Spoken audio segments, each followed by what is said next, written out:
Hello, Dwayne.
You hear me?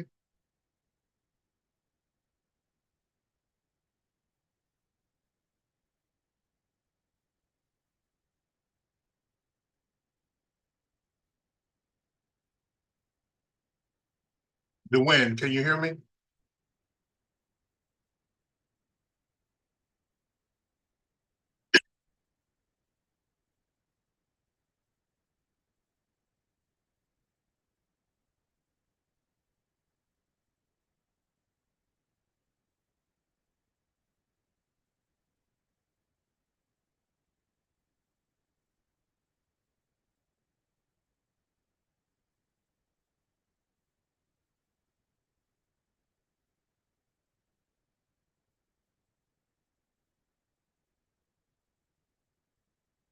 And you hear me? Yes, I can hear you. Okay. Okay.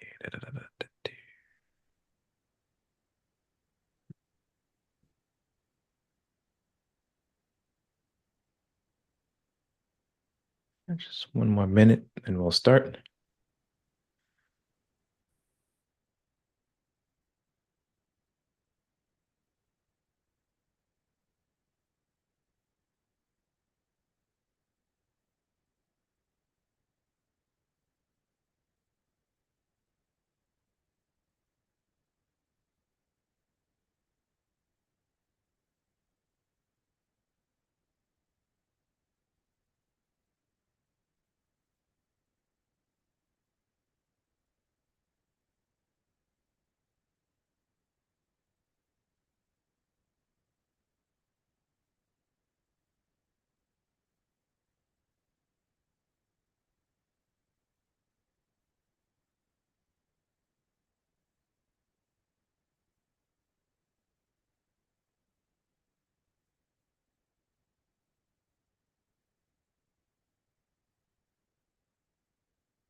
All right, let's go ahead and start. Today's session is going to be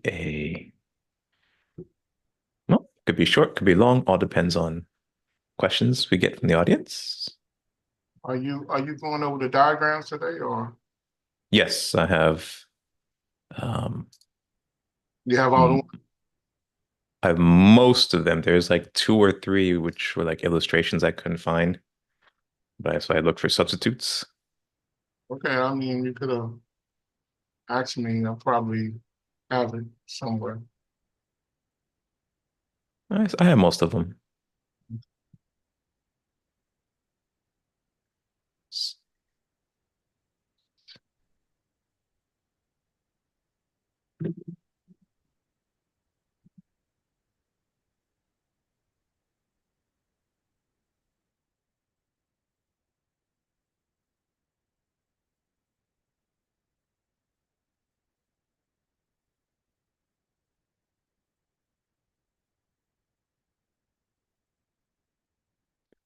All right, so there is a bit of a delay with the chat window on my side, but I do see everything, so it shouldn't be okay.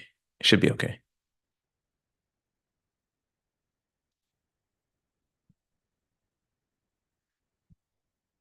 All right, welcome everyone to the final session. I think this is class 15. Yes, of our study of the book, The Miracle Kit Behind the Power of Prayer.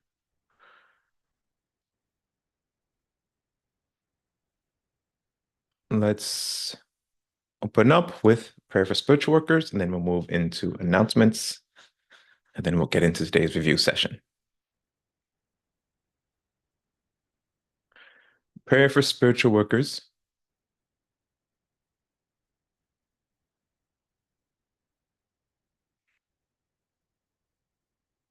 Almighty God, I bless all those who, because of their limitations, would smite me. Almighty God, I bless all those who, because of their weakness, would not heed me. Almighty God, I bless all those who, because of their ignorance, would defile you through me. And I ask, Almighty God, O wondrous power, that your strength may be given to me now, so that I might be fortified by this, so that I might go forward bravely into the world, and despite reception, send forth my love of thee throughout all races of man. Almighty God, give me the power and strength to rise above my karmic weakness, the deficiencies in the pattern of my evolution, so that I might evolve and become stronger, I, and even stronger in thy everlasting light. O God, thy will be done.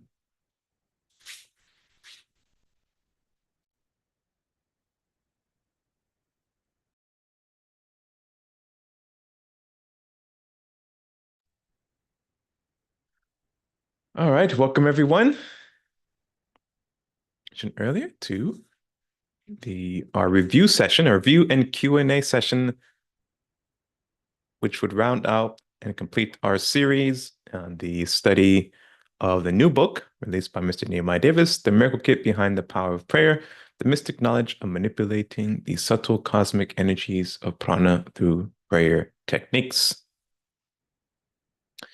Today we will hold a review of there's 12 chapters, but we're only going to do 11 chapters because we're going to take out chapter 9. I'm going to review all the chapters that we've read so far.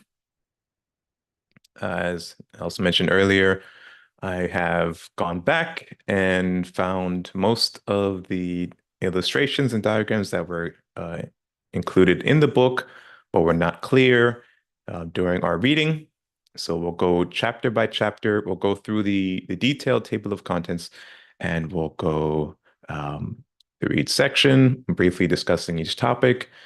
And then when it comes to a figure, we'll switch over to the figure and we'll look at that figure and study and examine it together. And as we're going through today's review, you'll feel free to ask any questions or pose any comments you have on any of the material that we've covered throughout the text, as well as any other metaphysically related subjects you may have. I don't anticipate the review session itself taking very long. It's mainly just reading through the detailed table of contents and looking at some diagrams and illustrations and a couple of tables as well. In chapter 11, there really weren't any illustrations. That was a chapter on love. So I decided to include a couple of handouts that they might put together describing the power of love, as well as one that he made looking at love, the freedom So that will come when we go to chapter 11. And after that, we'll be complete with our reading of the text. Then next week, you should be seeing, well, you should be seeing the announcement for it coming after we finish today's class. The announcement will go out on MeetUp and through email. Next week, November 17th, we will hold the Mystic Prayer Technique seminar and workshop. We will go over chapter 9.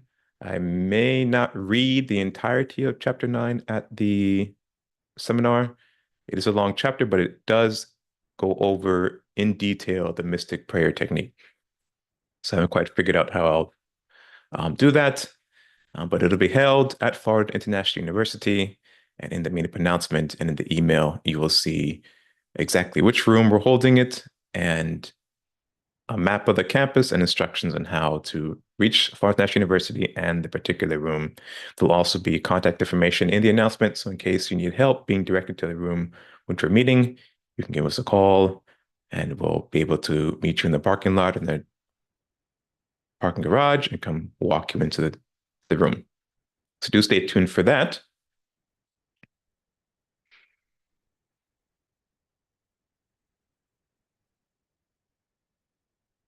As per usual, we continue to hold our weekly services with your Society Florida group.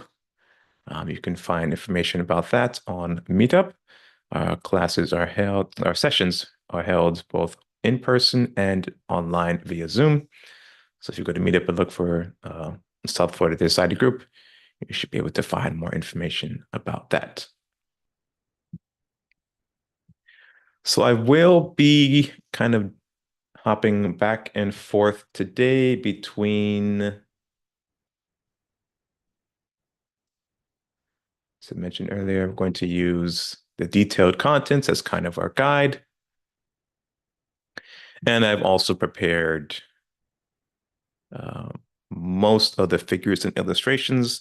For chapters 1 and 2, there really aren't. Chapter 1, there isn't any illustrations, but we start with the illustrations in chapter 2, and then we'll go onward like that.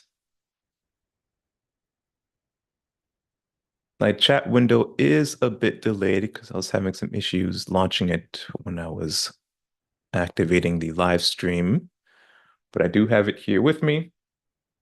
And so if you do have any questions or comments, you can post them in the chat window and we will try our best to respond to those for you.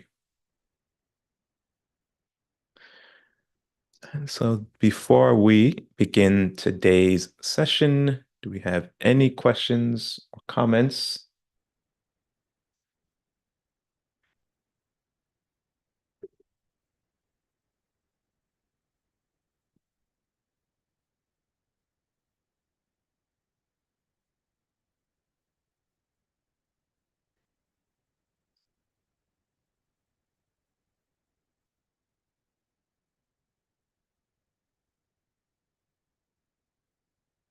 All right.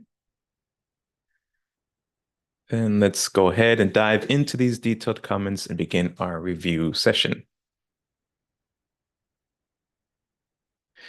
So the author, Mr. Nehemiah Davis, opens up the book with chapter 1, introducing us to the mystical techniques of prayer using prana. We talked about the receiving and transmitting instrument, meaning the human auric structure. He gave a couple of reasons as to why prayer, and also gave us a brief mystic understanding of prayer. Cole went into the history of prayer and brought the science of prayer up to date to modern times, which is kind of the goal, one of the goals of this text. Talked about the power of prayer and also introduced us to some of the byproducts or what the mystic prayer technique produces, including clairvoyant vision. Later on in the text, went into more detail about clairvoyance and the types of clairvoyance, and as well as at the final chapter, chapter 12, that's when we actually, when Mr. Davis goes into personal accounts with some of the phenomenon that he witnessed utilizing the power of prayer. In chapter 2, this is the ancient mystic knowledge of prayer in modern times. And we talked about the mystic power of prayer and the intellectual mental perception, or as we further breaks it down in the next section, as controlled imagination and visualization, which is employed in the prayer technique. He described the visualization as the pathway for which the energy is invocated. Talked about the use of breathing techniques or controlled breathing techniques, which is pranayama in the prayer technique. And here we get into our first table and illustrations, which is the 10 senses. So let me open that up for us. So we'll look at both the 10 senses and the mouth diagram of Shiva, Nada, and Shakti. So again, please be patient. I will be jumping back and forth between diagrams. So in the book, the 10 senses are listed, the 10 yogi senses. And in this diagram, it's listed in a similar fashion, but we go into a bit more detail about the senses. But the same information, actually, it's quite opposite. There's more detail about the 10 senses is presented in the book. As this diagram in itself, or this table in itself, was too big to fit into the format of the book. This table is broken up in the book. So in the book, we list the sense organs, the senses, and the gross physical senses. So I can make that a little bigger for you guys. I'm trying to get it all on one screen. Have the cognitive senses, the nose for smelling, physical smelling, the tongue for taste, physical taste, the eyes for sight. We also have the associated chakra, the skin for touching or physical touching, the ears for hearing, physical hearing, and the conation or instinctive driven craving senses. That's the 6 through 10. We have the feet for movement. That's the ability to travel through the physical realms. Number 7, the anus for excretion, control over waste and limitation of the body. Number 8 are the genitals, generation, it's procreation.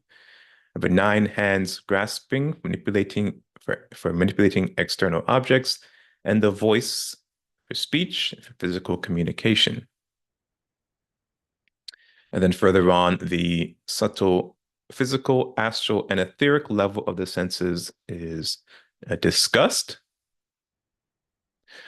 For the nose smelling, the subtle physical sense is the ability to identify different smells and their states of functions and origin.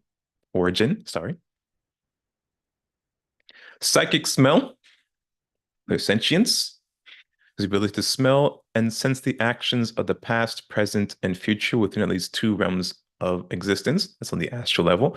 On the etheric level, that's advanced psychic smell, the ability to smell and sense the actions of the past, present, future within all the realms of existence.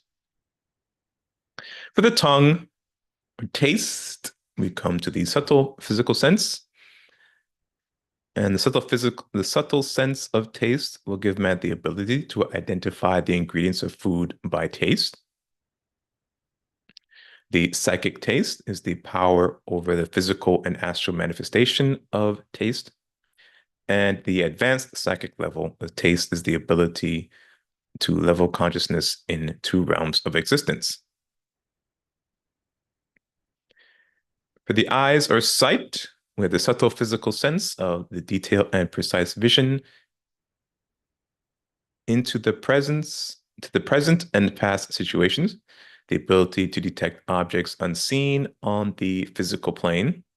In the astral level, psychic vision is the ability to see past, present, and future within 2 realms of existence. And on the etheric level is the ability to see past, present, future on all realms of existence.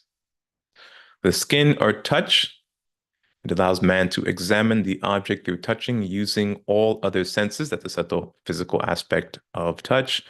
On the astral level is the ability to perceive things while moving through the astral realms. And then on the advanced level, the ability to perceive things while moving through the upper etheric level realms. Number 5, ears or hearing. The subtle physical sense is a detailed and precise hearing on the physical and subtle planes with the ability of great recall and clarity. The ability to shift your consciousness from one level to the next and heighten your ability of hearing or decreasing it with the power of concentration. The psychic hearing on the astral level is the ability to hear sounds of the past, present, and future within at least 2 realms of existence. And on the advanced psychic or etheric level, ability to hear sounds that were initiated in the formation of mind and prana that create the actions of past, present, and future on all the realms of existence. And we continue on with the additional senses, with feet or movement. The subtle physical sense is the ability to move swiftly with precision and detail. On the astral is a sense of location and awareness of where you are. And on the etheric level is to express the subtle energies of Udana and through tamas, rajas, and sattvic. For the anus excretion, the subtle physical sense is the manifestation of the power of self-consciousness and the only creative faculty given to man, which is imagination. On the astral level, it begins the awakening of basic consciousness, which is the conscious mind and the unconscious states of mind. And at the etheric level, it expresses the subtle energies of Vijnana that radiates throughout the whole body on several realms as a life-sustaining force. Next, we move to the genitals, generation, or procreation. On the subtle physical sense, it is control over procreation. The power of self-consciousness gives you the ability to access past experiences, which shows you a natural pattern of the divine law that gives you control, yama. At the astral level, the realm of the subconscious mind, formation of the samskara energy signatures. At the etheric level, it expresses the subtle energies of Vijnana that radiates throughout the whole body on several realms as a life-sustaining force. For the hands grasping the subtle physical sense is the ability to conduct precise and delicate operation. At the astral level, it is manipulation of embodied consciousness. On the etheric level, it is the expresses the subtle energies of Udana through tamas, rajas, and sattvic. And then finally, voice or speech. On the subtle physical sense, it is effective communication. On the astral level, embodied consciousness. And on the etheric level, it is projected subtle expression of Kundalini from the etheric realm. From there, we moved into figure 2-1, which is a mouth diagram of the Shiva, Nada, and Shakti. So in the diagram, we see that the top lip represents the power of Shiva's stillness in creation. The tongue represents Nada power that flows from Kundalini. And the bottom lip represents Shakti power of action.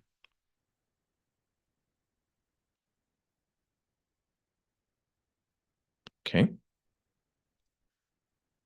So let's move back over to, here we go.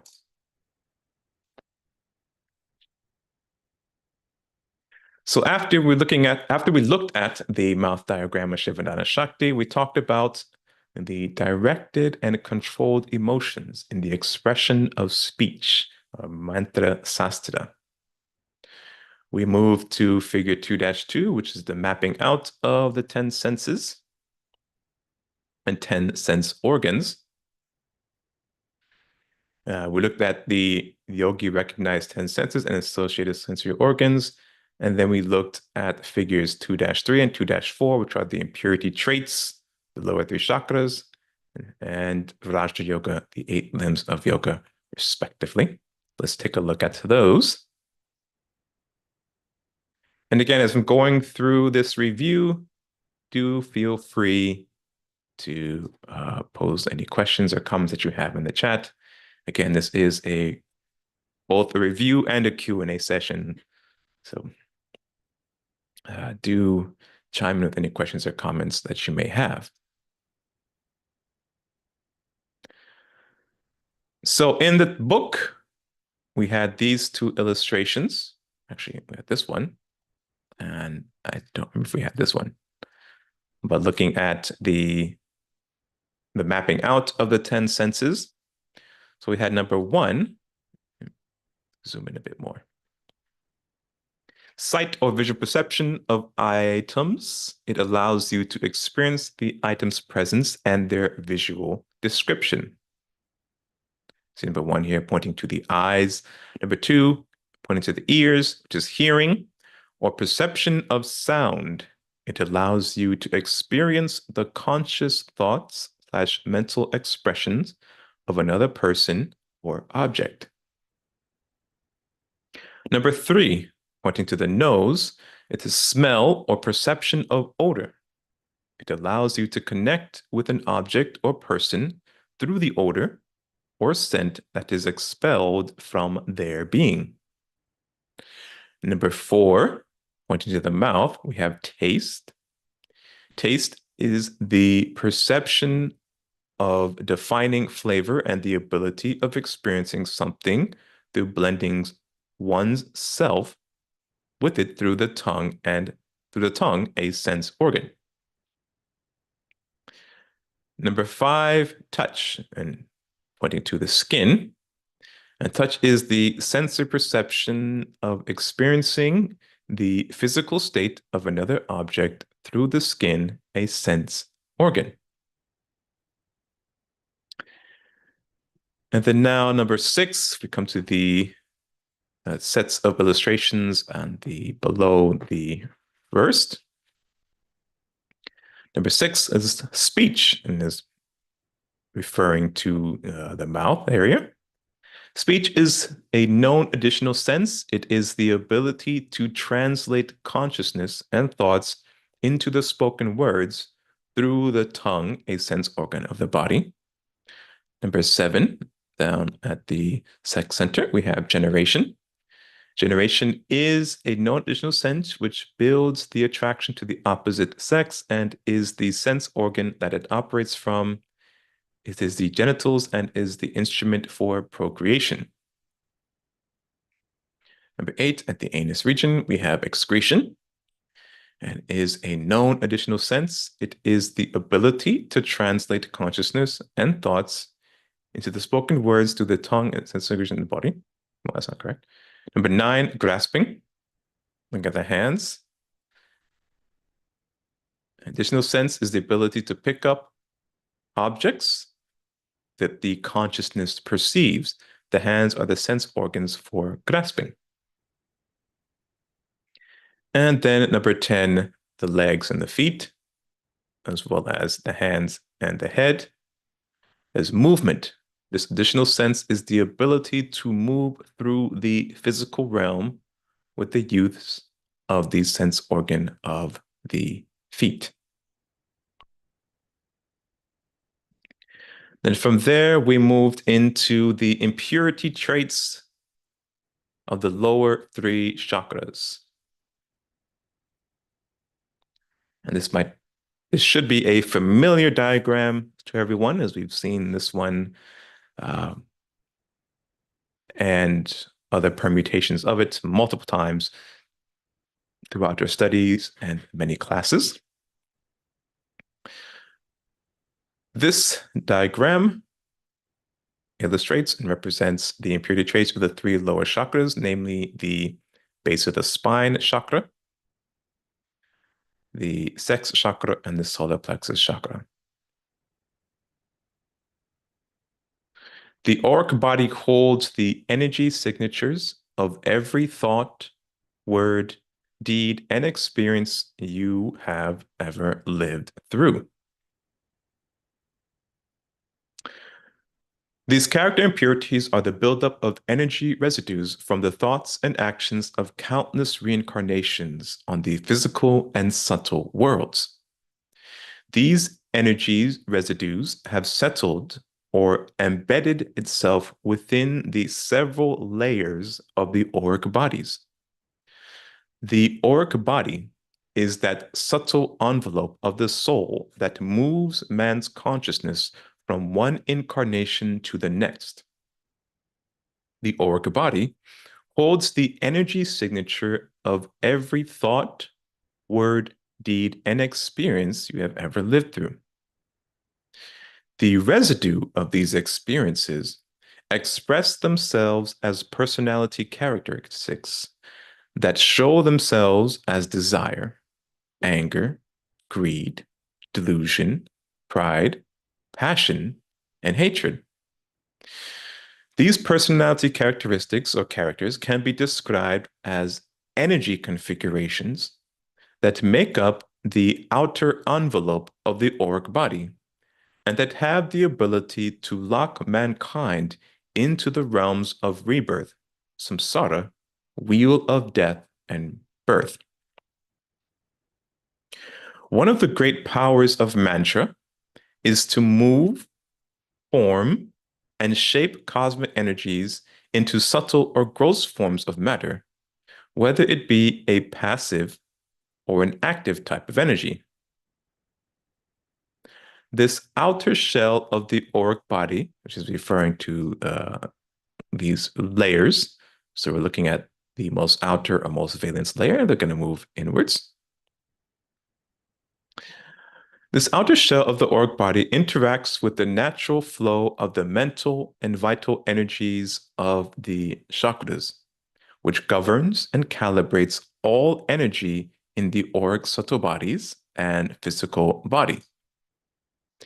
The power of mantra calibrates and synchronizes the chakras to receive and transmit mental energies and vitalized cosmic energies. The chakra components are made up from these spoken sounds of the spirit and soul of man. These sound bites or chakra components are the embedded conscious impressions of the spirit first, and the soul second. These embodied components of consciousness make up the chakras. Mantra chanting stimulates the flow of power. 1.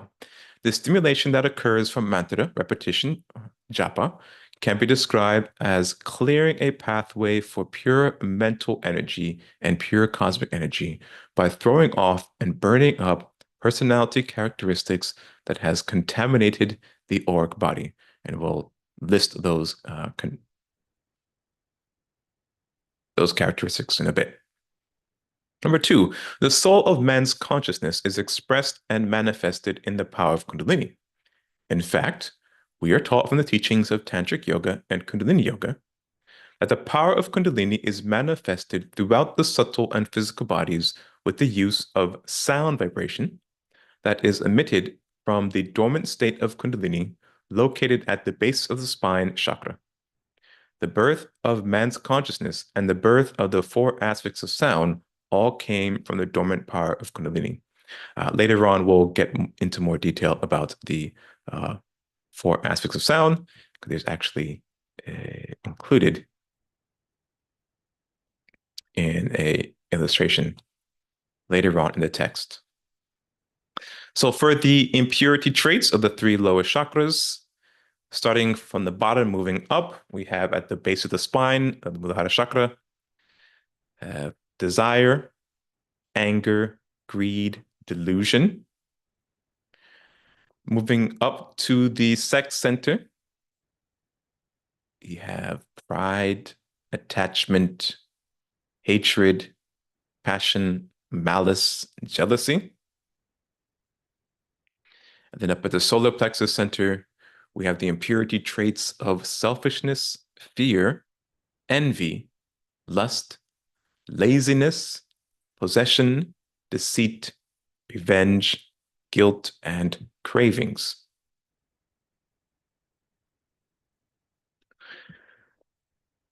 So next we went to, excuse me. Next in figure 2-4, we looked at Vraja Yoga, the 8 limbs of yoga.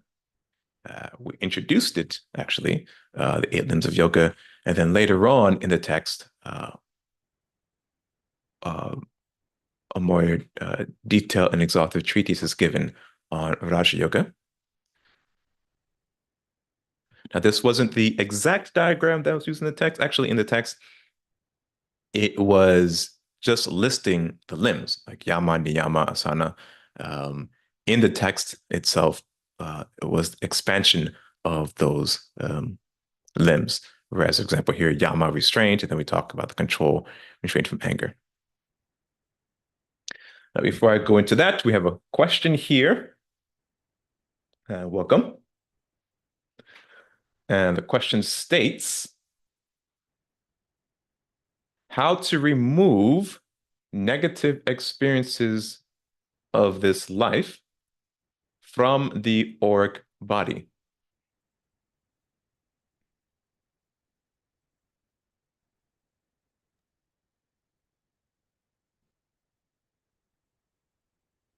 With, of course, all negative experiences is essential to our growth.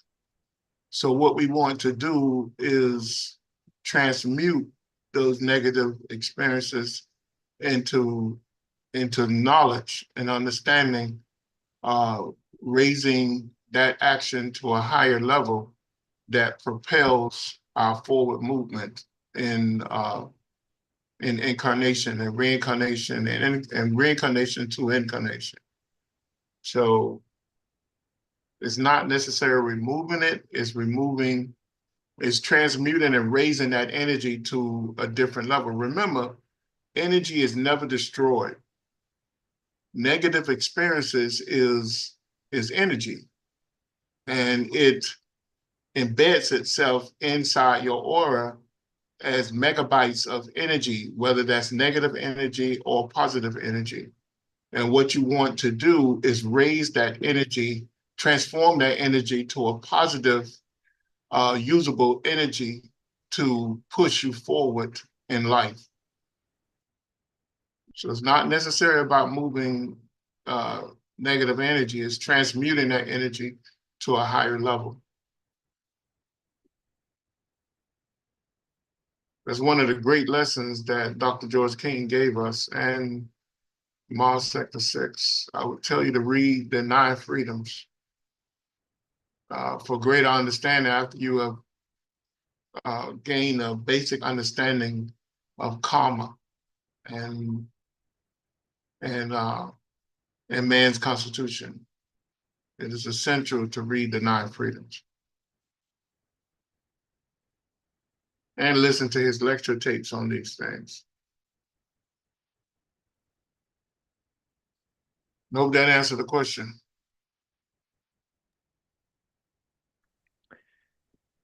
Okay, I see a few more people have joined us. Welcome. Today's session is a review and Q&A, questions and answers. We will be making our way through the detailed table of contents of the book. Excuse me, sorry. The miracle kit behind the power of prayer, the mystic knowledge of manipulating the subtle and cosmic energies of prana through prayer techniques. We are currently on chapter 2, just about to finish up chapter 2. We're on figure 2-4, looking at the Raja Yoga, the 8 limbs of yoga. Next, we'll go to the, actually, no, because after that, is an illustration or a figure on the prayer mudra diagram. I decided to hold all the prayer mudra diagrams for the workshop, where we will actually go into each of those diagrams and chapter 9 as well. So Raja Yoga, the 8 limbs of yoga. And as we're going through the session, feel free to pose any questions or comments you have in the chat. Could be related to this material that we've covered in the book or on any metaphysically derived subject. So the first four limbs of Raja Yoga are the physical, moral, and purifying aspects of Raja Yoga that include yama, niyama, asana, and pranayama. Yama, number one, is restraint, and it is the control and restraint from anger, malice, jealousy, lust, passion, greed, envy, and hatred. And you'll notice that those are some of the impurity traits of the lower centers that we mentioned in the previous handout. Yama is the restraint of control of those negative, of those impurities. This brings about a virtuous and moral living through this type of control and restraint, which brings purity of mind. The next, we move into niyama, number two, or observance. Observing religious practices which cultivate the qualities of the higher nature, such as devotion, cognition, humility, and contentment, giving the refinement of nature and control of mind needed to concentrate and ultimately plunge into the deeper states. Number three, asana. It is seat or posture. Seat or posture is, a sound body is needed for success in meditation. This is attained through hatha yoga, the postures of which balance the energies of mind and body, promoting health and serenity. Example, Padmasana, or the lotus pose for meditation.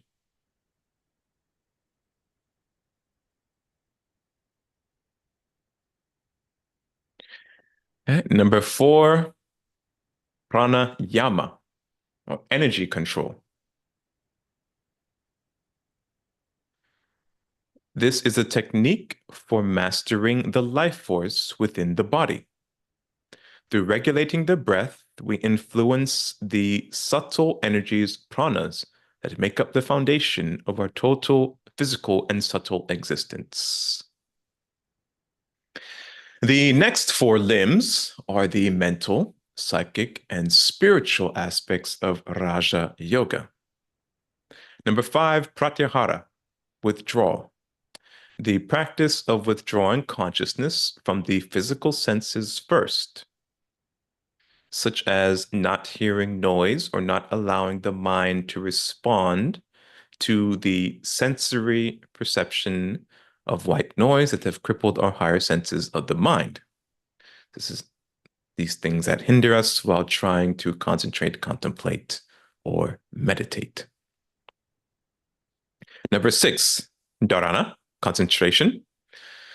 This is the training of the mind to focus on a single object or a single subject line without allowing the mind to wander.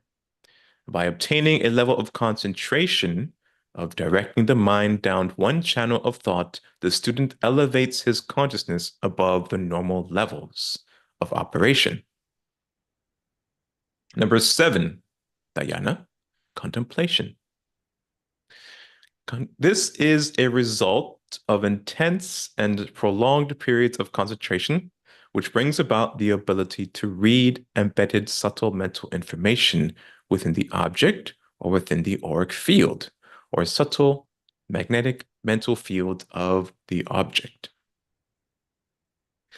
And then we come to number eight, samadhi, or deep meditation. Meditation is when the practitioner becomes one with that thing in which he or she has concentrated and contemplated upon. In other words, meditation is when the practitioner merges his or her consciousness with the thing that they are concentrating or contemplating upon. The meditator and the object of meditation becomes one consciousness. Right. So we have a couple of questions here. I want to have a detachment and attachment at anything at my will. Can I do this?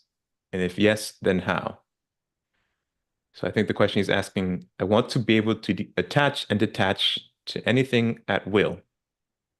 Is this possible? And if so, how can I do it?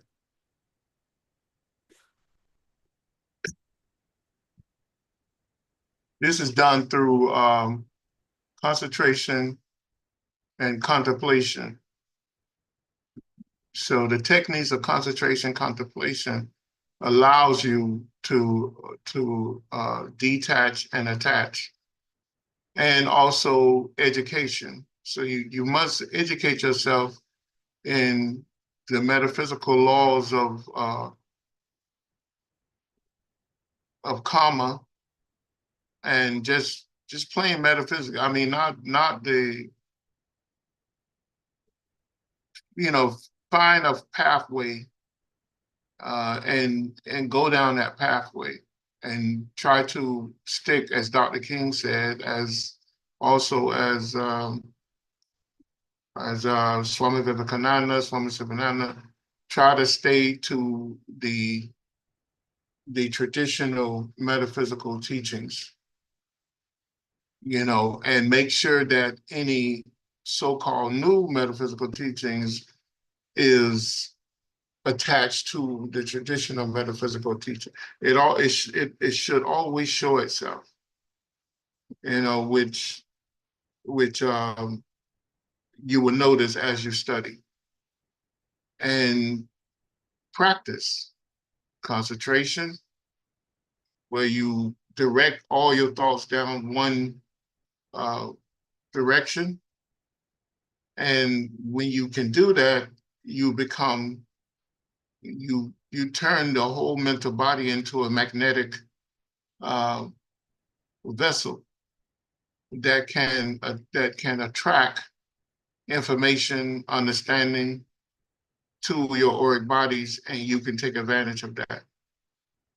But you have to calm the storms in order to do that. And how you calm the storms is by concentration and directing the thought down one channel where you can receive information without interference. So I hope that answers your question.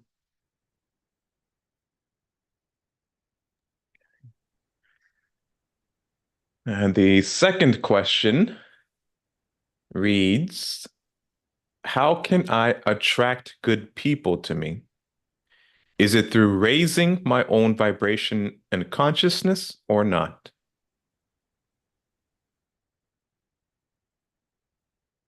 Same answer. I mean, same answer.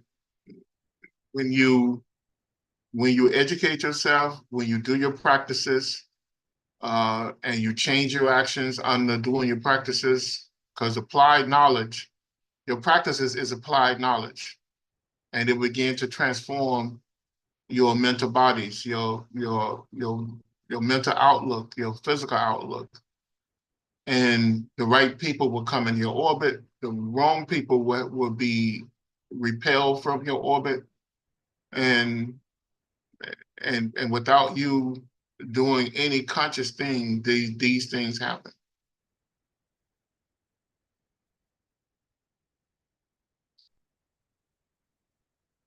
Hope that answers your question.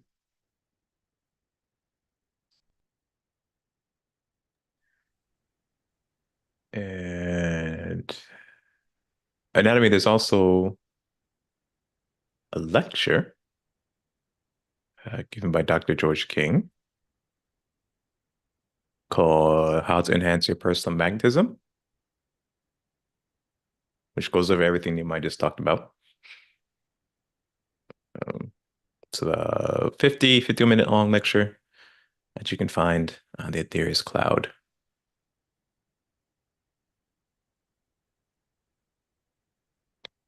That's available for you to listen to and to expand further on your question. Wait, can you see it? Hold on. Maybe now you can see it. So on the Ethere's Cloud website, there's a lecture, How to Enhance Your Personal Magnetism.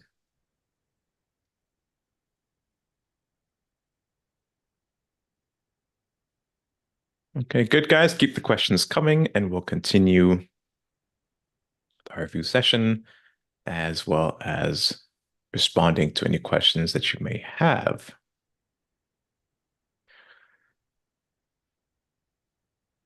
We finish up chapter 2, looking at the controlled body movements in prayer through mudra yoga. And we also look at table 2.3, which talks about the power centers and expressions of fingers. Next, we move to chapter 3. And here we break down the components of the prayer miracle kit. We looked at the 8 yogas of the mystic prayer technique, including Jnana yoga component of the mystic prayer technique. We define Jnana yoga and give its mystic meaning. We look at Jnana intelligence of the mystic prayer method. We looked at the Jnana metaphysical science of man's makeup. We took a brief statement on the mystic makeup of man. And we looked at the power, the Jnana yoga power of wisdom, uniting the soul with spirit. Then we went to the Bhakti yoga component, and that is the power of uniting man with God through devotion. We looked at the Raja yoga component in both the imagination, which is man's only creative faculty, was defined, and visualization, the sustaining power of imagination. We looked at the pranayama component. It is the controlling the life force within. We looked at the mudra yoga component, which includes the sealing, redirecting, and projecting prana. We looked at a couple of figures that also applied specifically. We looked at a couple of mudras that apply specifically to the prayer technique. As mentioned earlier, I'm going to hold those figures of the mudras, particularly the prayer mudra and the mudra for holding energies in the body, for the workshop of chapter 9, which will be held next week, Sunday. We looked at invocation as a means of projecting psychic and mental energies into the physical realms. And then we talked about the final component, the karma yoga component, that is the power of uniting yourself with action.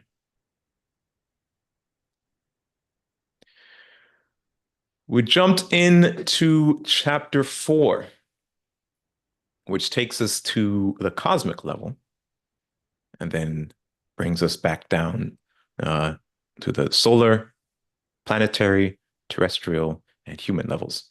So we start with pranas being manipulated by the prayer miracle kit. And the first figure we look at there, let me pull that up, is the modification of the Shakti power.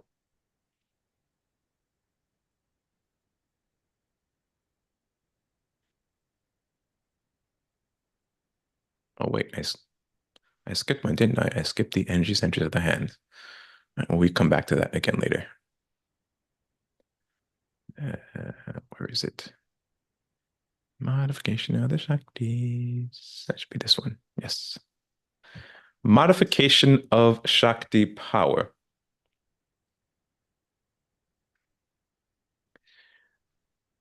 Now there are several updates and additions to this modification of Shakti power.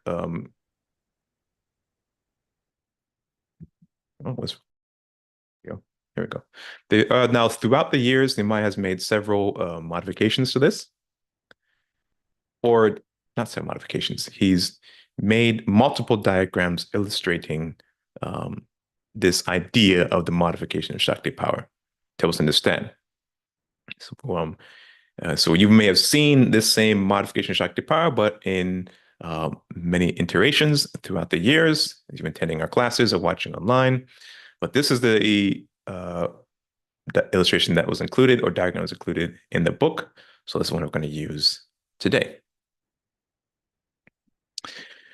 So we have Shiva at the very top, represents all power, the source of all things, the absolute, the creator of all things and the destroyer of all things, the unmanifested background of all manifestation. Shiva is the endless static potential of all things. Shiva is the absolute positive energy that brings forth all manifestation, and pulls everything out of manifestation. Shakti is the absolute negative energy that acts as the creative force of all nature. Nada is absolute neutral energy that sustains and balance and connection to all things. So as we're looking at the three elements here, Shiva, Nada, Shakti Nada, and Shakti. From Shakti, we have Shakti as mind, the universal aspect of consciousness within the Shakti power. Have Shakti as prana, an aspect of Shakti power that represents absolute energy. We have Shakti as Jnana, an aspect of Shakti power that is the framework, all knowledge in its actions. And we have Shakti as love, Shakti power representing the powers of preservation and absolute bliss. We'll go into more detail of Shakti as love or love energy specifically when we get to chapter 11. From there, we have the Mahabhutas or the cosmic elements of the universe. Akasa, etheric space and sound, Vayu, etheric speed, air and touch or movement, Tijas, expansion, fire and colors, Apas, contraction, water and taste, and Prithivi, cohesive resistance, earth and smell. All right, let me jump back here because I'm getting a bit ahead, which is fine. So we looked at the cosmic level of Shakti or Prana, which is the Akasa, Vayu, Tijas, Apas, Prithivi. At the solar level, of Shakti or Prana, that's where we introduce the tattvic ways.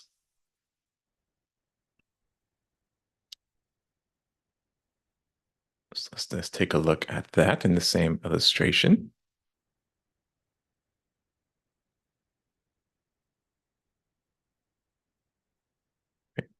I think I messed this up. No, it's good. Let's move over.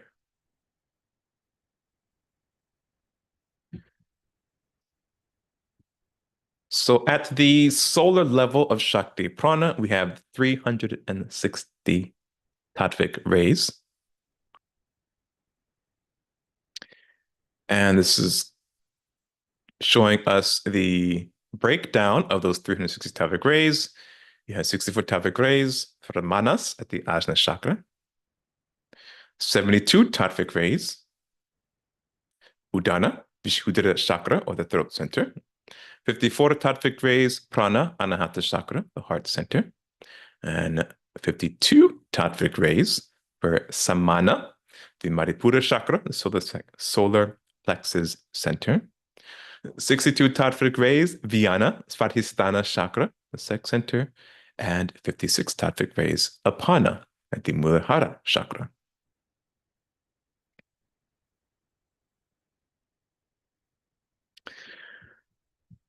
From there, we moved to the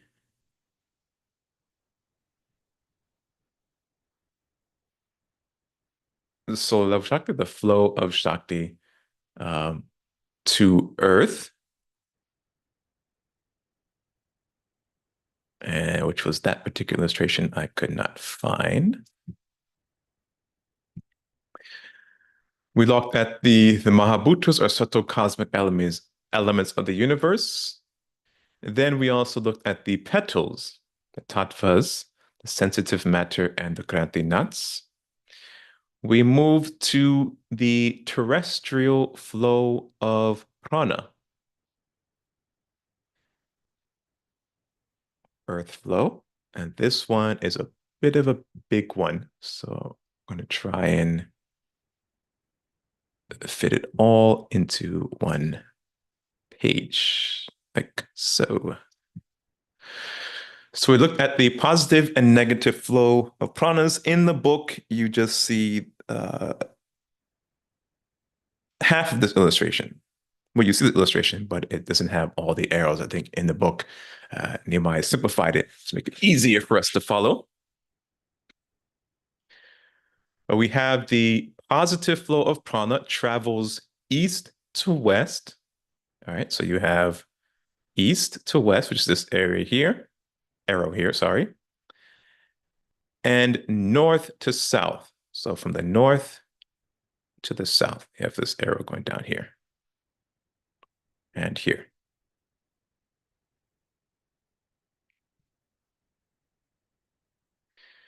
And then the negative flow of prana travels west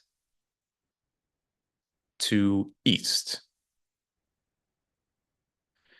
And from the south, down here, up to the north.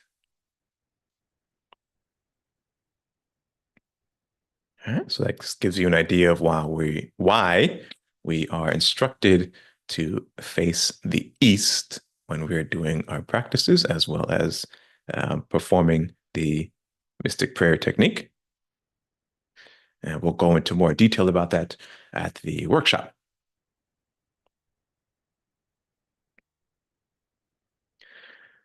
We looked at table 4.3, which describes the chakras, the associated mahabindus, the realms of existence. And then we went to the human flow of prana.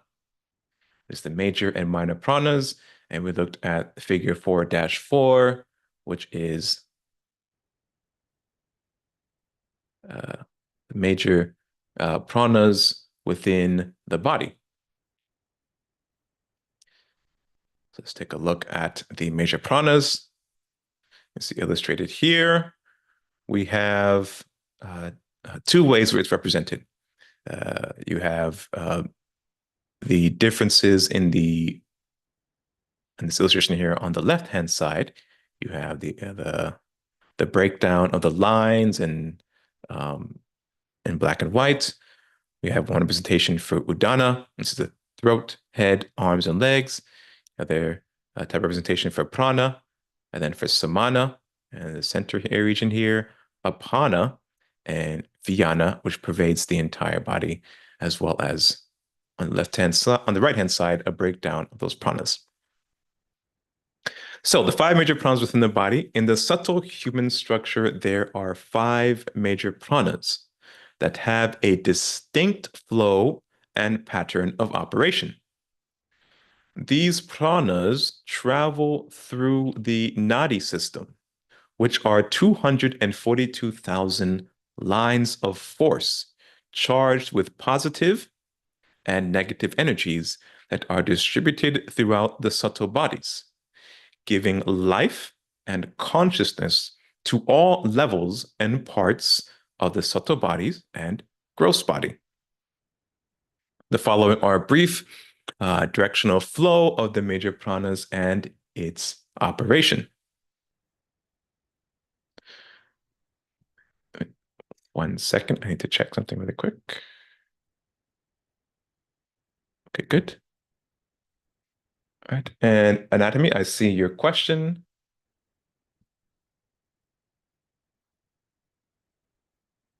I will read it after I finish this page here. So number 1 in green, illustrated here or depicted here or annotated here, within these arrowhead here and this arrow here in the upper torso area is prana. This is the first aspect of prana, the vital life force of the body. This aspect of prana travels down from the head level to the solar plexus region. This is considered to be the forward breath or the inhalation. It brings in the fuel. Number 2, in red, you have the lower torso area, is apana. The second prana is apana, the aspect of prana that travels from the anus area, base of the spine chakra, up to the solar plexus chakra. This apana prana is considered to be the out breath or exhalation. It functions below the chest, moving from the base chakra through the sex chakra up to the solar plexus chakra and back down to the base chakra area. Number 3, in yellow, in the mid-torso, is samana. Samana, this flow of prana, is located in the solar plexus region, which is the digestion and assimilation of gross energies. The samana prana has an equalizing quality to it. It converts fuel into energy. Prana and apana meet together near the navel, creating the conditions to produce or release the aspect of samana prana.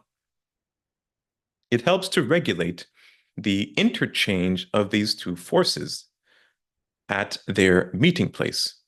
It equalizes them and is the most important agent in maintaining the equilibrium of the vital forces and their functions. This is the balancing breath. And an aspect of the balancing breath is taught in any good pranayama course. That the balancing breath is a part of it is the equal in and out breath, right, Nehemiah? But the one mentioning here is a higher aspect of that, where the balancing breath is the merging of prana and apana. Oh, correct. Yeah. Yeah. Okay. So in a pranayama course, in a proper pranayama course, you'll be given multiple breathing exercises for you to employ in your practice. One of the instrumental ones is the proper regulation of breath. It is the complete breath, which is breathing with the full diaphragm, and the balancing breath, which is a equal count for the inhalation and exhalation. We may go into that, maybe not, at the workshop next Sunday, if there's a request for it. There is a unavailable series of videos where Nehemiah gave a set of mystic practices. You have to email us that for that. And in a future book, I believe Nehemiah will give a set of mystic practices, and we may have a couple of seminars in the future where we go into the mystic practices. And so it may be a reoffering of that seminar where it was in, I think, about 12 or more classes. In each class, we went deep into mystic practices, and Nehemiah gave several sets of practices in that seminar. We may redo that again in the future. I'm not getting ahead of myself. Number 4 in blue, Udana. This fourth flow of prana is located at the throat area. So you can see here, number 4, this area up here, and travels through the head, arms, and legs. This fourth aspect of the major pranas is called Udana. It is the positive pranic flow that allows man to speak and manifest consciousness through intelligent movement of the head, arms, and legs. It governs the positive energy created to work the body machine called the physical body. And then finally we come to number 5 in orange, Vijnana, which you can see here is represented in 2 places, or well, throughout the entire body. Vijnana is the prana. This prana is the 5th major aspect of prana. It flows throughout the whole body. It regulates both the prana and the apana and keeps them in harmony. This is considered to be the power behind the continuous breath of man. It sustains prana when the main flow of prana is held in abeyance, as in actions requiring extreme effort. It is all-pervasive within the subtle bodies and gross body. It distributes these vital energies throughout the body. Okay, and so those are the 5 major pranas. In the text, it goes further into also the minor pranas, and I didn't find that particular. There's another diagram where both the major and minor pranas are given, but I didn't include it in today's talk for the sake of time. All right, so we have a question here.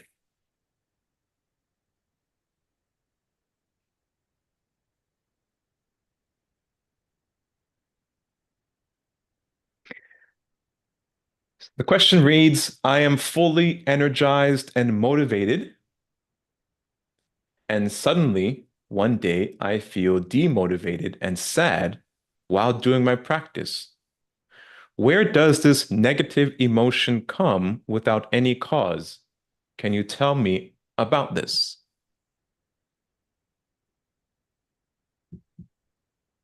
This happened to most people that began to release the negative samskaras from their body.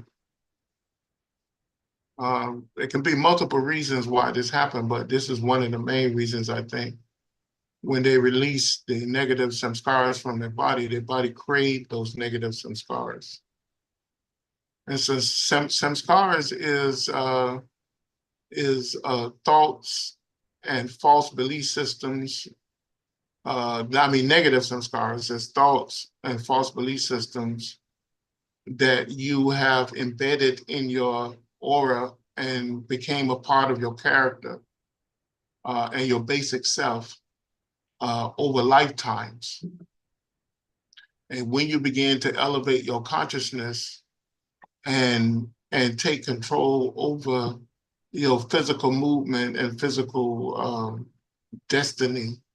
When I say physical, I mean physical on the physical plane, the astral plane, the etheric plane, and all your mental, emotional planes of existence. The basic part of you crave these impurity traits or negative aspects of your character. So it's just a craving in most cases.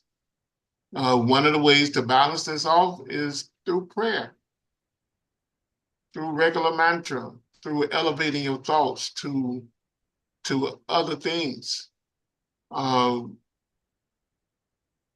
Swami Sivananda, which is one of the cosmic masters that was here on Earth over the last 120 some years, he said something just as simple. He said, if you walk into a room, I'm paraphrasing, if you walk into a room and you see a beautiful woman and your body begins to crave her, or you begin to want her, he said, when you look at her as you look at your mother.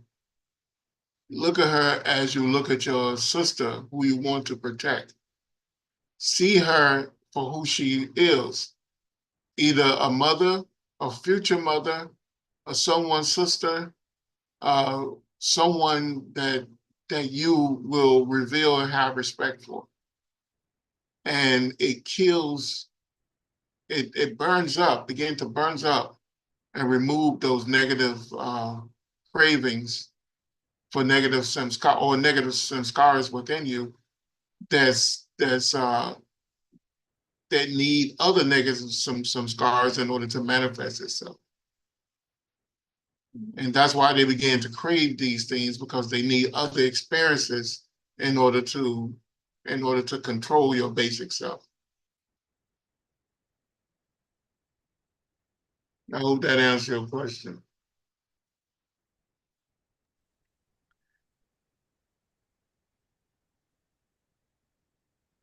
And anatomy, I once again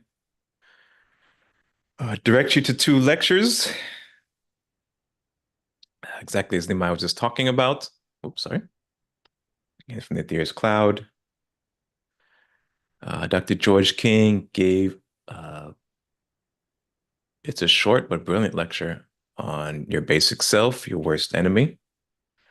I highly recommend you check that out. Everyone check it out. And the second lecture is also a short one. It says, "Do not let your basic self fill your heart with hate." Another great lecture talking about the basic self. And very poignant today. Just see a manifestation of that recently in the United States. Anyway, let's continue on.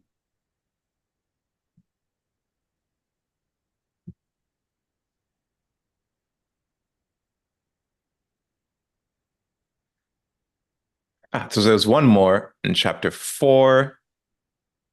So in this one, let me see, where am I? Where's my thing here? Nope, not that one. For this one, we looked at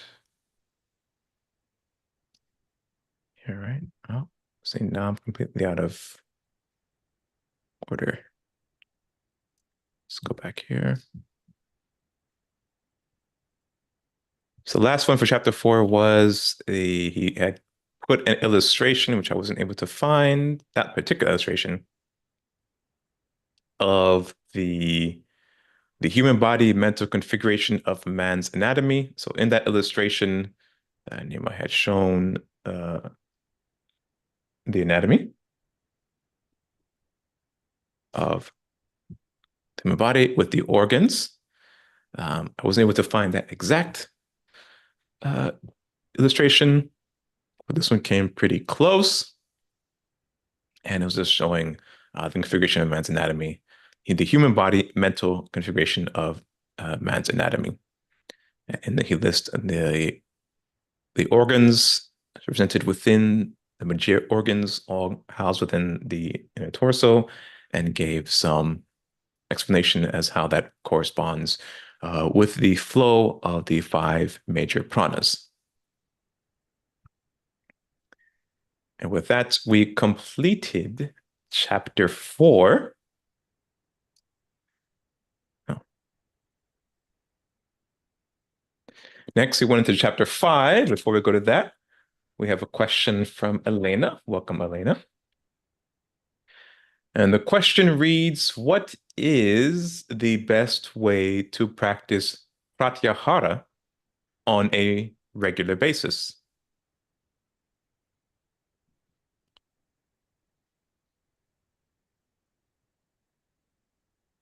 There's a series of practices that you can use. Dr. King gave one practice, really, and that's the yoni practice, or what he called the Great White Brotherhood practice.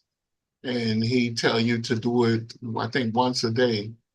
But there's another series of practices that you can use where you and I think I gave it in my lecture on the mystic practices, where you one by one pull the senses in. You close the eyes for whatever time you want to do it, whether it's 5 minutes, 10 minutes, 15 minutes, or 1 hour. And you draw that sense within the body. And then when you finish with that, you do the same thing with your ears. You do the same thing with your touch or your smell. And for every sense, you draw it within, you bring the attention of that within the body or within the aura and not the outside world. And that's pratyahara. And I you remember me mentioning that in the practices, Dwayne? And Yes, I do. yeah, Yes, I do. so I do. you can actually look at those lecture tapes where we go into it. But it's very simple. It's hard to do, but it's very simple. And over time, you will gain that control, and you will be able to attach, detach, focus in, go into deep concentration or contemplation from doing those things. But like I said, follow the rules. Yama, control the thoughts and actions, and that's through prayer, mantra, right actions, right thoughts. Don't wage any jealousy or negativity against anyone. And the second one, Nayama, observe God in everything, and then once you control those two, you can go into the deeper sciences where you can go into the asanas. And asanas actually mean be still and know God, And when you be still, you have to sit in an asana, which is a respectable position to receive the knowledge and power of God. That's what that really is. And then you go to pranayama, where you begin to manipulate the great energies that come from the gods, which is the sun, the galaxy, the solar system, the galaxy, the universe, because these are sacred energies that we take advantage of and build negative karma instead of following the laws and building positive karma. But while you're doing these practices, you're increasing your positive karma. The positive samskaras within you are being increased instead of the negative samskaras being increased. And when you get to pratyahara, then it will be more useful for you. You won't have to fight off all the negative, verities. In other words, the negative thoughts, the negative thought forms that pervade your body, because you'll have control over the body on the mind and the body to a certain extent, and say, stop. I'm doing this now. So that's why you have the steps. I hope that answers your question.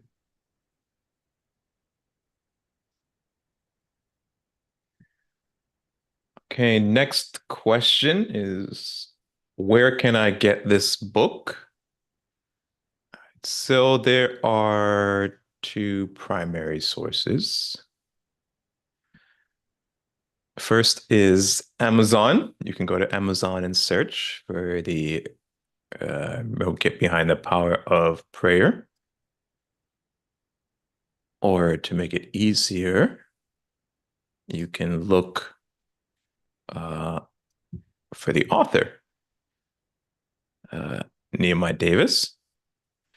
And under his author page, you'll see both of the books that he has published.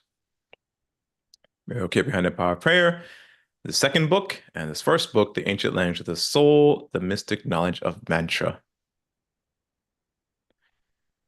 But the book we just covered through this series is Get Behind the Prayer. It's also available at the publisher.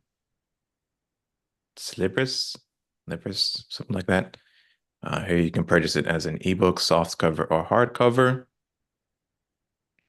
But to make it easy for you, if you go back to our MeetUp page, My Metaphysical Study Group, in the announcement, so study of the new book announcement, I have at the bottom, you'll see links that'll take you directly to the book via Amazon, Google Books, which had the preview of, I think, the first three or five chapters, as well as the direct link to the publisher there. So it's all made easy for you. Those are your options. That's where you can pick up the book. If you would like an autographed copy of the book, you can send us an email and we can arrange that for you, have the author autograph it and have it shipped out to you. We can work something out there. Next question. Can you show me the lecture tapes where you told about the mystic practices in the playlist? No, that playlist is not publicly listed on the YouTube channel, on our YouTube channel. If you want access to that, you have to send us an email and we can, if granted permission, I think I have to reformat all of them because the previous format, it's no longer supported by YouTube. So I have to get them back up some way. But send us an email and if granted permission, I'll work something out and give you access to those videos if I'm able. Okay.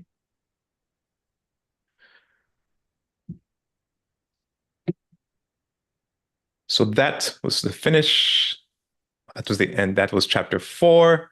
Chapter 5 is we dive into understanding man's subtle makeup that is used in the mystic prayer method.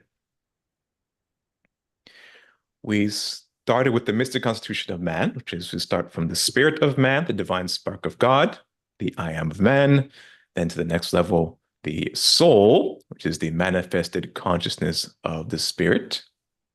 We looked at the chakra system, the 7 major chakras and their components, which are the bijas, petals, tattvas, and elements. We looked at the bindu as a point of consciousness within every chakra. And then we looked at the nada, an all-pervasive cosmic wave. We looked at the figure 5-1, which is the 7 chakras or psychic centers. And that also took us into discussion of the nadi system. So I'll put that up in a second. We looked at the bijas or seed mantras, the tattvic rays of the chakras, the positive cosmic energies, the negative cosmic energies, the devas and the host of devas of the chakras, and the magnetic force for mind substance. So we looked, and then we moved into the nadi system. Let's take a look at the chakra illustration.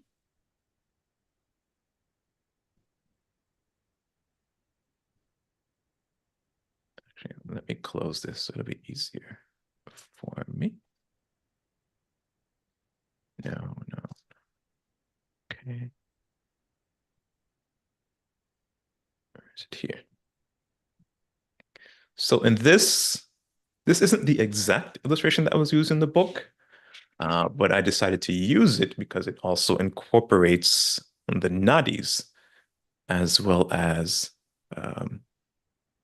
talks about how the soul uses the 5 major pranas or tattvic modifications and divides them into the 36,000 pairs, or the nadis. So in the book, you have an individual sitting in Padmasana with the chakras illustrated. It's not the same illustration here because this illustration also includes the nadis, but we'll just look at the chakras and their petals. Starting at the base of the spine chakra, the Muladhara chakra, we have 4 petals. And that is that's called the yantra, the illustration there. Am I correct? For the chakras? The what? The illustration here is called the yantra. Yeah. Okay. Then we have the Svadhisthana, the sex center with its 6 petals. Then moving on up, we have the solar plexus of the Manipura chakra with 10 petals. We have the heart chakra, the Anahata, with 12 petals. We have the throat center, Vishuddha chakra, with 16 petals. And we have the Christ center, the Ajna chakra, with 2 petals. And then at the very top, we have the crown center, Sahasrara, or the 1,000-petaled lotus. Now, in this illustration here on the right, we have a couple more chakras listed. But in the text, Nehemiah, and usually in teachings, we stick to the 7 major ones.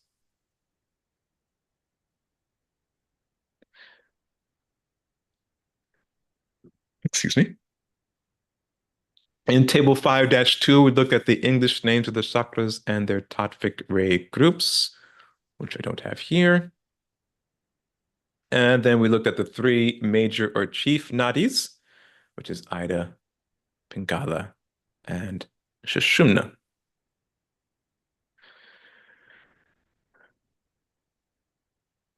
We talked about consciousness. Well, actually, let me read this and then we'll move back into the text. So the soul, the nadi system, and the human flow of prana. The soul pulls on the 5 major pranas, which we discussed earlier, or tattvic modifications, and subdivides them into 36,000 pairs, creating the Pingala nadis and the Ida nadis that equal 72,000. Those are 2 of the 3 major nadis.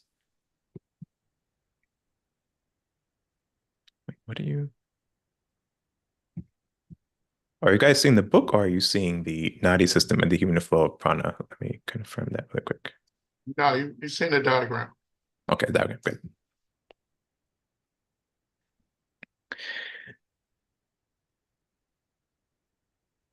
There's 6,000 pairs of thin tube-like lines of force and push them through the solar plexus center, the Manipura chakra, and then branches off into 10,100 branches. These branches move into all directions, identifying over 100 major, minor, and minute chakras.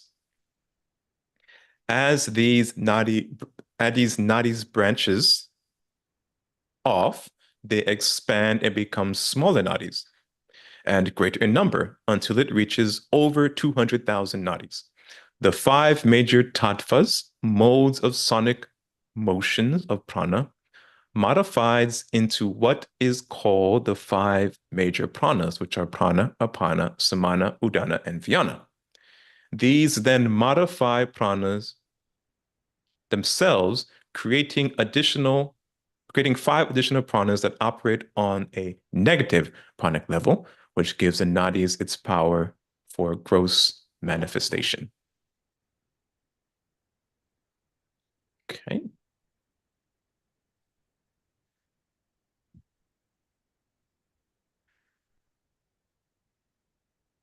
So then after we talked about the 3 nadis, or chief major nadis, and the 11 are the major nadis, which are Ida, Pingala, Sushumna, and the other nadis. We looked at consciousness and did a brief statement on man's mind. We broke it down further into the superconscious mind, the subconscious mind, and the conscious mind. With that, we completed chapter 5 and moved into chapter 6, which talks about the power of invocation in the mystic form of prayer. We introduced the science of invocation,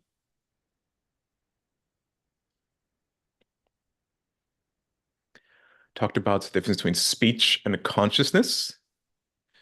We went over the link between Shiva, Shakti, nada, and speech. Talked about invocation, the power of man's spoken words. We looked again at the mouth diagram. I have it queued up here, even though we looked at it earlier. It doesn't hurt to go over it again.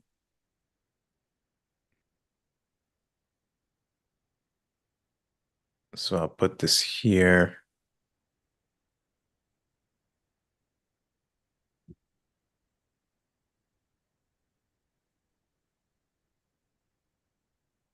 That's the mouth diagram at the top here. We finished up with invocation, power of whispered words, and the invocation through the power of pure thought. And then we went into the 4 states of sound. And that I also have queued up as well, but I think we go into more detail about that later.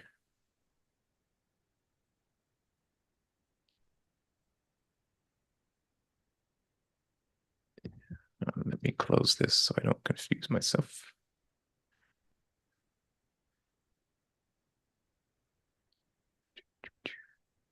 4 states of sound. This is Schumann, not at 4. See really quickly before I think later on we'll go into more detail about it. We have the 4 aspects of creation and the 4 states of sound.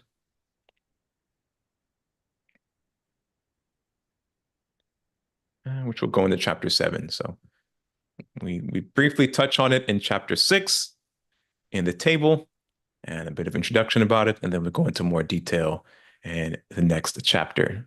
And so I'll leave that here, and then we'll go into it next. Chapter 7 talks about sound is consciousness manifested. And again, more detail about the 4 aspects of sound. You have the manifestation of consciousness. And we looked at figures 7-1 and 7-2, the 3 types of nadis, Ida, Pingala, and Sushumna. And then we went into the 3 inner channels of the Sushumna nadi. So let's look at that here. The Sushumna nadic flow.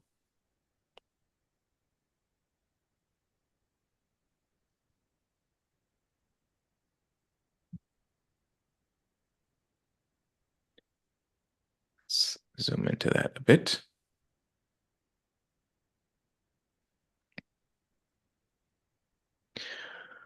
So generally, when you see Ida and Pingala illustrated, you will see it crisscrossing, originating from the base and intertwining between the centers.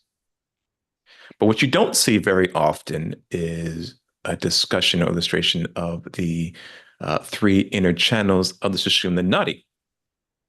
So let's talk about that here. This Sushumna nadic flow of energy carries a Shakti quality of the preservational forces of all cosmic energies. The Sushumna nadic line of force holds consciousness in manifestation on several planes, lokas of existence, and allows man to gain countless lifetimes of valuable experience. It is said that the Sushumna nadi has 3 inner channels that seem to compress all the qualities of Shakti force of the nadic and chakra system into one minute channel that pushes upward and forward opening the major chakras and giving tremendous power over the cosmic energies and mind energies, placing man's conscious awareness on a supra-conscious level. The first layer of the nadic vibrations within the Sushumna Nadi is called the Vajra Nadi. And you see it illustrated here at the base. Not at the base, I'm sorry. And it is the base, but it is an expansion of where the Sushumna Nadi and its layers here in this illustration. A conduit inside the central channel that extends from the genital region to the head region.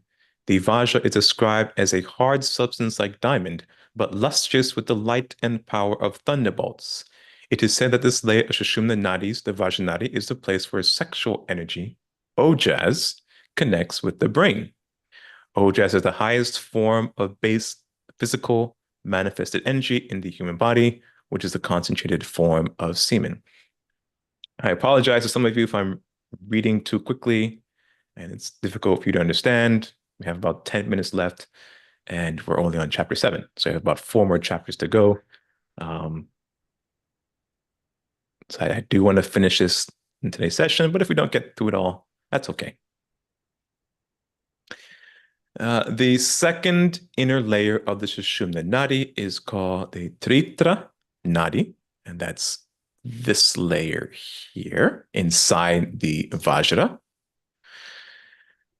The configuration of this Tritra Nadic force is of a sattvic quality, a pure Shakti force or fire, Agni, sun, Surya, and moon, Chandra, at its highest level of equilibrium throughout every level of its channel. These 3 energy configurations are known as the 3 aspects of Sabda Brahman. And then within the Tritra Nadi is the Brahma Nadi, and that's this one up here inside the Tritra, where the pure cosmic energy of evolution flows as the power of Kundalini. It is the Kundalini power that travels through the Brahma Nadi, where all major chakras reside. As the Kundalini power passes through this channel, it opens each chakra that resides along this inner path of the Sushumna's Brahma Nadi that brings man from a limited conscious state to an expanded conscious state. Okay, so we have that illustrated here. Let me zoom out a bit. This is the Sushumna Nadi. And then we have the Vajra Nadi illustrated with one of the inner lines, the Tritra Nadi as one of the innermost dotted lines, and then the innermost solid line, we have the Brahma Nadi. And as you can see, the bindus of each of the chakras, the Brahma Nadi passes through each one of them.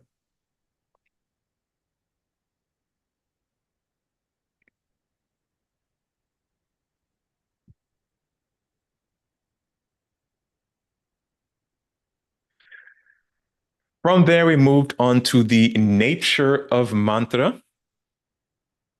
And it's a very brief touch on this subject here, about 2 pages, but a very good treatise on mantra is Mr. Davis's first book, The Ancient Language of the Soul. But highly recommend you pick up that book as well. Then we move to Kundalini, a vehicle of consciousness. And then we move on to the 4 aspects of Para sound, which brings us to figure 7-3, the 4 aspects of sound and chakras, which break down into Pasyanti sound, Madhyama sound, and Vaikhari sound. And so that'll finish up chapter 7. So let's go to the 4 states of sound.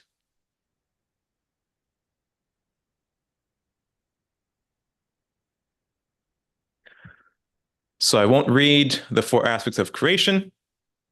We'll just focus on the 4 states of sound because that's what's covered in the text. And then we'll do chapter 8, and I think chapter 8 will be all the time we have for today.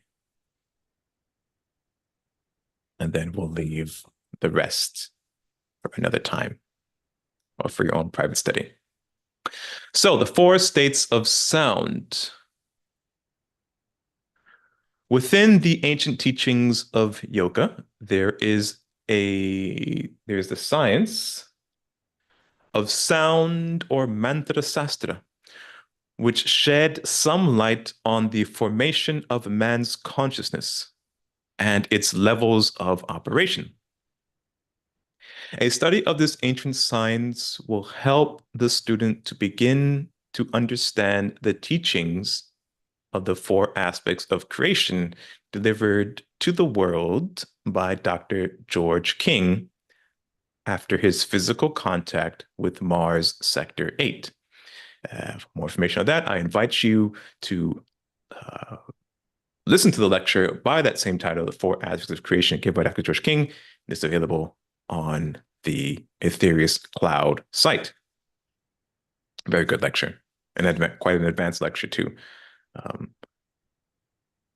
May need to listen to it several times over and study the material released on that subject matter, being the 4 aspects of creation. The earth, man's consciousness on the physical and subtle planes of existence, requires a manifestation of 4 distinct states of sound from the soul's vehicle of consciousness known as Kundalini. Now, I'm stressing some points here because this is quite a difficult subject. The first few times I heard it, I had difficulty understanding it, and this can be quite confusing. So do take some time to study the 4 states of sound. Nehemiah has several lectures on this subject in particular, the 4 states of sound, and in the Ancient Language of the Soul book, more detail is given about it. The soul of man, at the express will of the spirit, pushes the Shakti power, now Sushumna, into a 3.5 knot called Kundalini. I'm sorry, Shakti power down Sushumna, that's what I said, down Sushumna into a 3.5 knot called Kundalini, which reveals its essence, Shiva. By moving into a dormant state and releasing a creative, holy sound that manifests itself with 4 distinct sounds that produces 1, various states of consciousness, 2, pranic positions, and 3, levels of operations. Excuse me, sorry. The 4 states of sound are known as, number 1, Pada sound, which is illustrated here at the base as unmanifested motionless sound. Pada sound is the supreme sound as pure potentiality in the divine will of the Absolute, arising from the union of Shiva and Shakti. Next, we move to Pasyanti sound, illustrated at the solar plexus center. It is the sound's first movement and the transference of power to a new level of operation. Pasyanti sound is a visible sound of the mental images prior to thought. This is the sound that arises from the subtle level of sound. It graduates from the first state of sound into the power of consciousness that forms the mental images prior to thought. Next, number 3, we have Madhyama sound at the illustrated here at the heart center. It is sound's subtler aspect. It is the formation of the subtle bodies.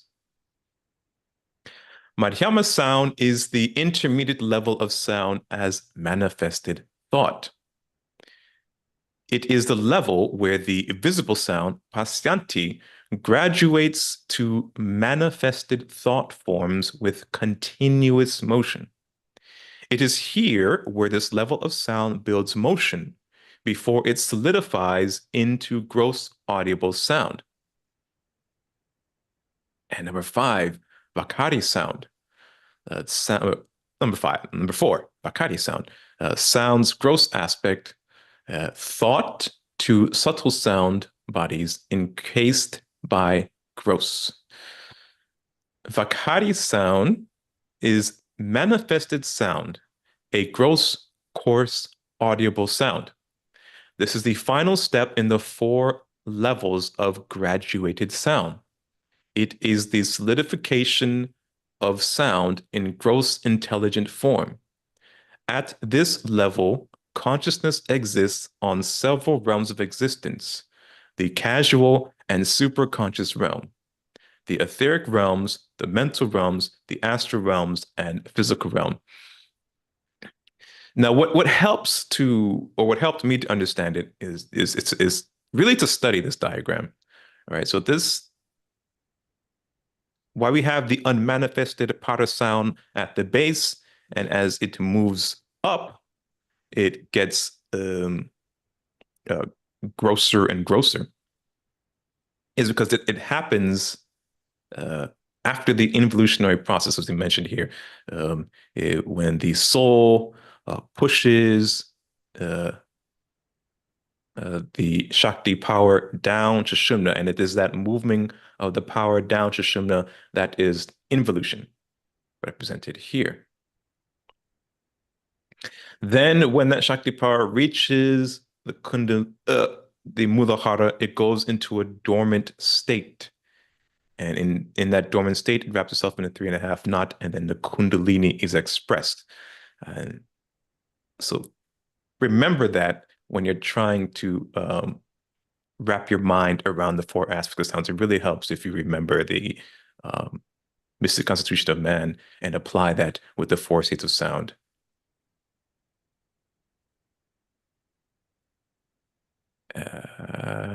We have 1 minute. Okay. Let's skip to, I at least want to do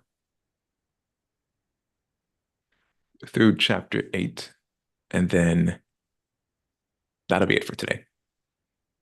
Chapter 8, Mudra Yoga, Methods of Pranic Manipulation.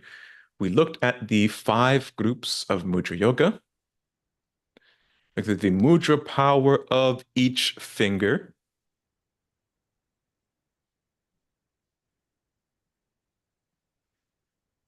And what else do we do? I looked at table 8, the pranic formation within the hands and fingers. Look at the energy configuration of the fingers from mudras. We talked about the thumb, its subtle energies and etheric elements. We talked about the index finger, its subtle energies and etheric elements. We looked at the middle finger, its subtle energies and etheric elements, the ring finger, and finally the little or pinky finger. We looked at the chakras in the hands, and that one is not here because we looked at that earlier. And we, actually, no, it should be here. I should have it here. Yeah, there it is.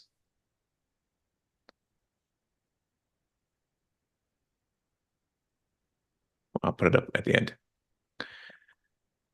We looked at the source of flow of prana for Earthman, the 5 Mahabhutas or cosmic elements.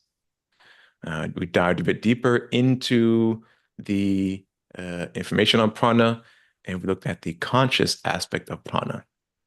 And we finished up chapter 8 with looking at a couple of the mystic mudras that go into the prayer technique. And I mentioned earlier, we're going to save that for the chapter 9 workshop. But the, nope, not that, this one.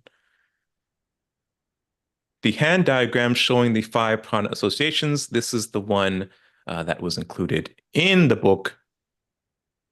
You can see here, we have the thumb with the element of earth. Its tattvic pranic signature is Prithivi. Its major prana is Apana, and its associated chakra is the base of the spine. We have the index finger, or the pointer, some people call it. Its element is water. Its tattvic pranic state is Apas. Its major prana is Vyana, and its associated chakra is the sex chakra. We have the middle finger. Its associated element is fire, and its tattvic pranic state is Tijas. Its major prana is Samana, and its associated chakra is the solar plexus chakra. We have next the ring finger. Its element is air, or Vayu. It's its tattvic pranic state. Its major prana is Prana, and associated chakra is the heart chakra. And then rounding up, we have the little finger. Its element is ether. Its tattvic pranic state is Akasa. Its major prana is Udana, and associated chakra is the throat chakra. And here we have illustrated the minor and major chakras. So earlier we were talking about the nadis. We described how the nadis map out and seek out or the intersection of those nadis maps out the over 100 chakras in the body, and those chakras include major, minor, and minute chakras. In the hand, the chakras that are employed is the major chakra within the palm of the hand, and we also use those minor chakras as well. And in employing the hands, we also, pull upon all of the major pranas and tattvic elements, which is one of the keys to the mystic prayer technique. And that, ladies and gentlemen, concludes our review of the text. Chapter 9, the mystic prayer technique, we will cover in the workshop. Now, one of the things I wanted to stress with today's review session is to give an idea of all of the theory and technique and science that goes into dynamic prayer. Dr. George King made it very simple for us to grasp and to employ, but it's a very, very deep subject, and there's quite advanced mystic and occult science behind the prayer technique given to us. And throughout this book,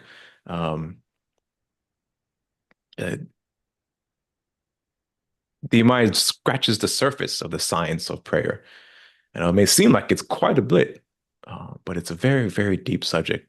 As you study the text more and more over the years, you'll see more layers of the onion peeled back, and you'll discover deeper nuances and this occult science. In chapter 9, we'll look at a description of the prayer technique. We'll go further insights onto the prayer technique, and then we'll give the complete prayer technique, and we'll practice and employ it. We'll use the prayer for spiritual workers. We'll use the New Lord's Prayer. We'll use the 12 blessings. We'll use maybe a couple other prayers. We may even employ some absentee healing to give you ideas in how the prayer technique can be employed for various uses. So it'll be quite an in-depth and a hands-on workshop. So I do invite you to pick up a copy of the text, Get Behind the Power of Prayer, the mystic knowledge manipulating the subtle and cosmic energies of prana through the prayer techniques. I still don't know if I will broadcast the prayer workshop. I don't know, because it'll be difficult to host the workshop and operate the camera, the chat, and the audio all at the same time. I don't know. We'll figure it out probably by Saturday, how I'll employ it. Today, you should see an announcement come out from MeetUp on the location for the prayer workshop, as well as instructions on how to sign up. It'll be a free workshop, so if you want to attend, you'll be more than welcome to do that. It'll be held at Florida International University in the same room or a room adjacent to that, depending on availability, to where we used to hold our classes in the past. All right. Just going over by a few minutes today, but that's okay. Do we have any final questions or comments before we close out today's session? Or is there anything, Nehemiah, you wanted to add? No. Okay. If you do have any additional comments or questions, you are more than welcome to send us an email, and we can answer those questions for you, or if you're okay with us answering those questions in a subsequent session, let us know. Or if you'd like us to answer it privately by replying to the email, we can do that as well. That is not a problem for us. I did email you an updated diagram on that Shoshana diagram. I emailed it to you. Shit. Oh, okay, I see it here. Yeah. Ooh, this one's in color. Cool. I thought I emailed you that before. You probably did. I just couldn't find it. Well, actually, no, that's not true. I was using the ones exactly from the book, which is this one is too, but in color. Okay, cool. All right. Well, if there's no final questions or comments, let us close out today's session with reciting one of the prayers that we will recite or practice at the prayer workshop. Also, if I do not broadcast next week's session, then this will be today's broadcast will be the last one for the year.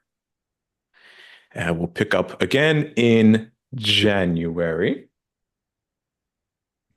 maybe like the second or third Sunday, depends on how things roll out. And I plan to go back to our series, in which we review the earlier lectures that Mr. Nehemiah Davis has given. And in the same fashion, I will transcribe the lecture material. In the study, in the review sessions, I may just do the first 30 minutes. But my goal is one of my goals, which if anyone wishes to volunteer, you can help out with it, is to transcribe all of those old lectures and have that available for people to download and read and follow along. For some people, and it may help them more to actually read the information. For some, it may help them more to listen to it. So just to help you understand, as well as include in that collection of transcription of those early lectures, if not the same illustrations and handouts that were used at the time they were given, then we'll use more up-to-date ones and create a nice little lexicon of those lectures for everyone to use for their own benefit. All right, if there's no final questions and comments, let's just close out today's session with the New Lord's Prayer.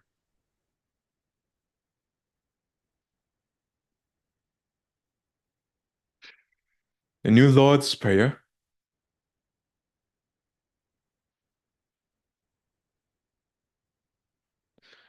O divine and wondrous Spirit, O everlasting Lord of hosts, send forth now through me thy great and lasting power. Allow me, Almighty God, the lasting privilege of radiating to all the world thy great love, so that those who suffer may be given the power and energy to rise above their weaknesses. Almighty God, in great humility do I ask you to send forth your power to give to me this great lasting privilege of being a channel, so that my suffering brothers may be helped and guided and healed and lifted into thy light, so that they who know not may look up, and in doing so receive to their higher selves your divine counsel. Almighty God, this day have you granted me a divine privilege. I ask you now to give to me the strength, so that never again will I turn from my inner vision of you. Oh, great peace, great peace, great peace. In praise of your greatness, O God, doth my soul sing. Grant it energy to sing on forever and forever.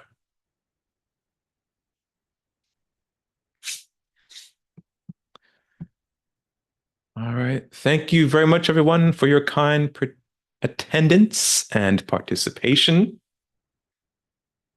I look forward to seeing everyone next week at the prayer workshop. But if we do not see each other and the class is not broadcasted, thank you very much for a wonderful year. We'll see you next year. And Happy New Year, happy holidays, and we'll see you next time. Take care and have a wonderful week.